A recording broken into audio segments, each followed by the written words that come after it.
Forgive me, for I have sinned. A day before Easter holidays and our travel around Somerset, I spent just under £2,000 on clothes.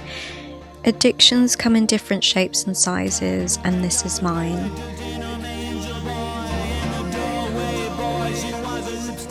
And even though I deleted Klarna and lots of apps off of my phone, it didn't stop me.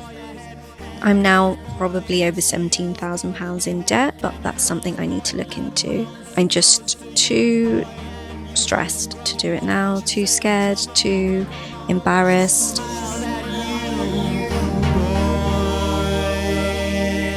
But we still need to go out and try and find a home. We're off to Somerset, and I'm expecting all the parcels to arrive while we're away, which is quite stressful, as they do tend to go missing if they're in the hallway for too long.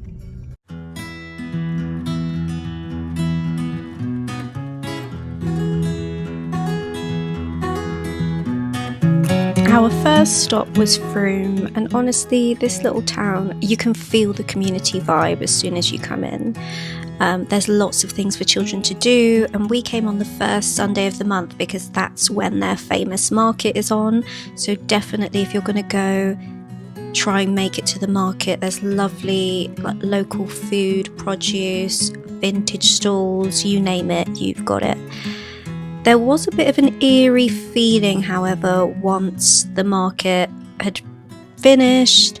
I'm quite sensitive, and I decided to Google, for some weird reason, are there ghosts in Frome? I don't believe in this kind of stuff, but I don't know, it's such an odd feeling. And apparently it's quite well known for doing ghost tours, so, you know, it's obviously something there. Oh, and by the way, this chai latte was the best latte that I've ever had. But yeah, as I say, once the market was gone, it did feel very, very empty. I don't know, and I just felt a bit lonely, which was odd. I paid for the Airbnb using Klarna, had to wash the kids' hair because it was just a mess and I left it last minute, so I couldn't do it back in London.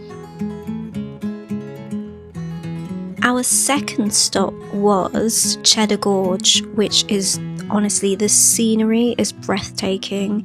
If you've never been, you must go. This is where the famous cheddar is cured. Is that what you call it? I don't know, but we went into a cave and it was full of cheddar cheese.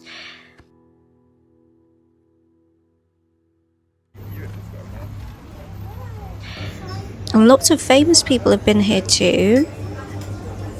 I'd spotted Sam Thompson on this wall, which was pretty cool, pretty cute, I was just about to say. And the comedian, I forget what his name is, but I've definitely seen his face. But it was gorgeous in Cheddar Gorge.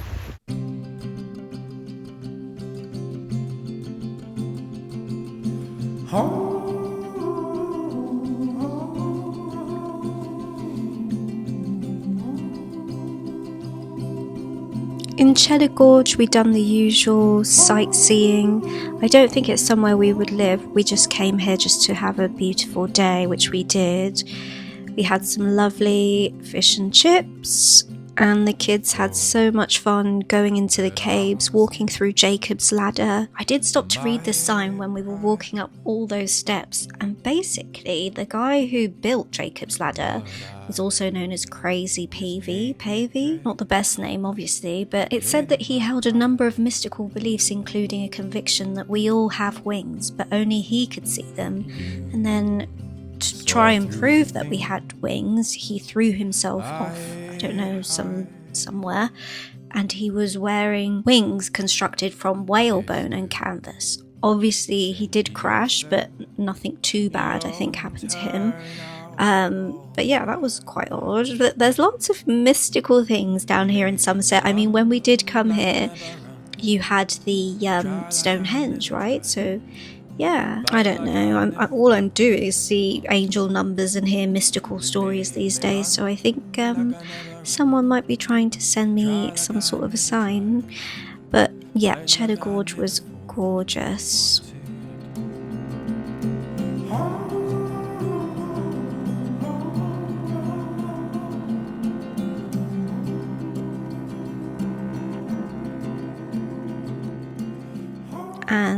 highly recommend it. You know, sometimes we forget how beautiful Britain is and how many amazing things there are to see. I'm always saying I'll make it right, my dear, 'cause losing you's my greatest fear. I know I wouldn't mind living here for a year. If I had a huge disposable income and I could just bring the whole family here for a year, that would be like an adventure. But it's definitely not somewhere we would think of living. We did buy cheddar cheese, we bought some cider, and it was an amazing family day out. Very, very happy. I work so much that I do forget to kind of enjoy life. I literally forget to enjoy life, and I'm just rushing everywhere. And I think because I am a freelancer and I have my own company, I basically can't afford to take a break. So I was still working. I would work in the evenings and in the mornings, and my WhatsApp was still going, and I was still, liaising with clients. I guess because finances are so tight, I don't have a pot of money for holidays where I could just say, right, I'm off for a month. But also, would the clients come back after a month? I don't know. So it's an interesting time of life for me at the minute. But, I think we all go through seasons, and this is my debt season. It's me facing up to my addiction and my obsession with fashion and clothes. It's me growing up, isn't it? I don't know. I am an adult, but I don't know. It's a weird thing. It's a weird moment in time for me.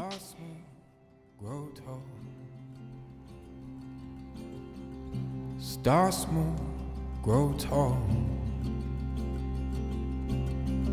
Start small, grow tall.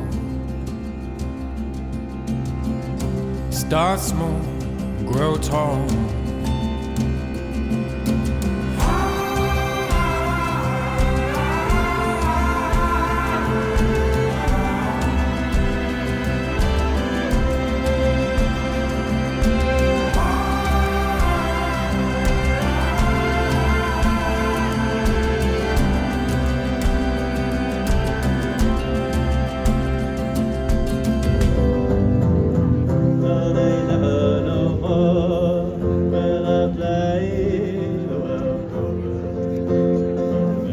Our last stop was Stroud, and honestly the craziest thing happened. On the way here, I was listening to Paul Bronson's We Need to Talk podcast, and Kerry Katona was on. It was the second time she'd been on, and she was talking about the red string theory. I was like, what on earth is a red string theory?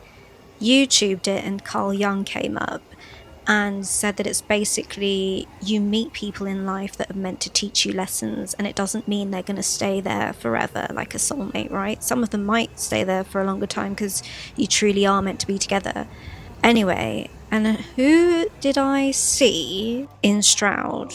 My first ever client. We had it was an intense working relationship. That's the only way that I can put it. But we were successful, right? And I saw him because I'd grown his Instagram profile, and I couldn't say hi. I just couldn't. We weren't meant to be in each other's lives forever, but it was a weird moment.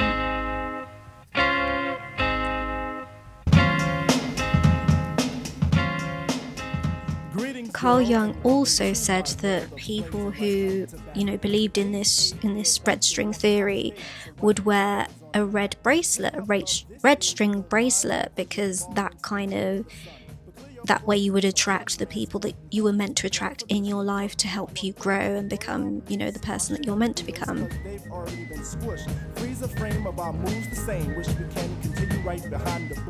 Obviously, I am going through such an intense moment in my life that I am kind of constantly looking for signs and help and guidance, so all of these things I'm really, I don't know. And so when we got back to London, I got Lulu to make me a red bracelet out of, like, I forgot what they're called now, but they're like little elastic bands.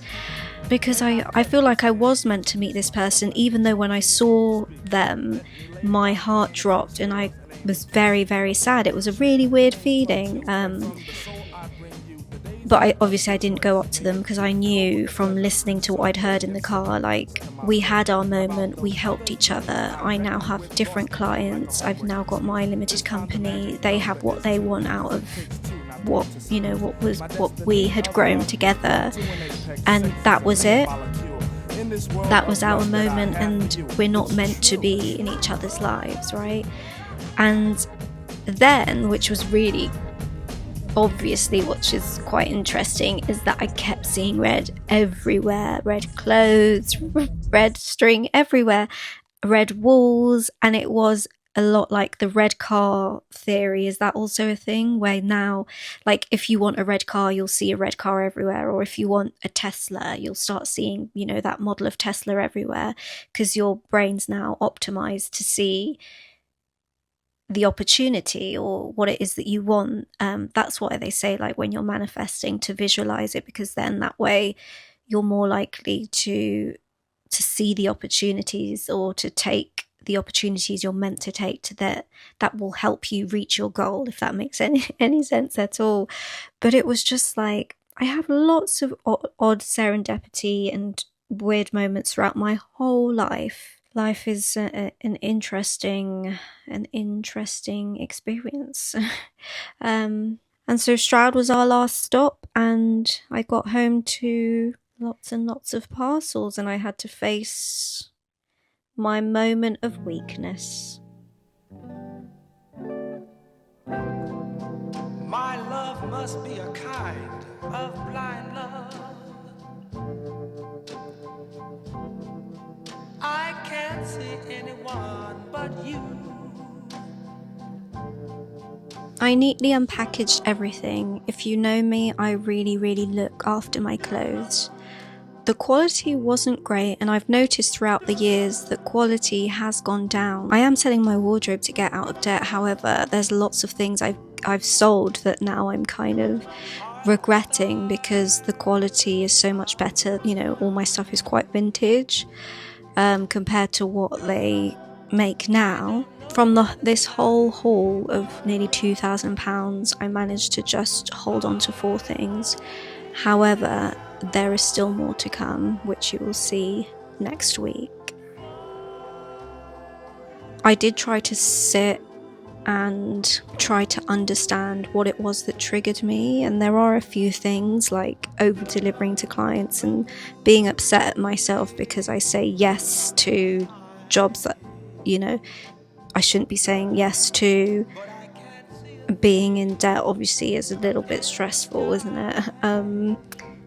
I don't know, I still couldn't quite put the trigger on it. The only thing I can say is that when I have that feeling, it's almost like wanting a cigarette. So I used to smoke when I was much younger. I don't now, thank God, but it's that kind of feeling where you've had 4 pints, you're a bit tipsy, and all you want to do is go outside and have cigarettes. Like, that's all you want to do. People are talking at you, but you're literally just thinking about going outside into the garden, the beer garden, and having a cigarette. And that's how I feel. I need to really sit with it and let that feeling have its moment and then carry on, and that's what I'm going to do. I'm still going to try to do a no buy year. I'm just going to have to start it again, and yes, I feel very embarrassed that this has happened to me, and that I've done this, and that I lack the discipline and everything, but I'm still going to try. I'm still going to try to stop this habit, and I'm still going to try to go a whole year without buying any clothes or shoes, and I'm still going to try to do 75 hard, and I'm not going to stop until I do it. Join me next week as I go live with my 75 hard challenge from day 1 again. We call our brokers and start to figure out how and what we need to do what steps to take. Our fixed rate mortgage ends in August, so we really don't have too much time now. I also go to my friend's wedding and try on another haul, which is still sat in the corner of my room as we speak.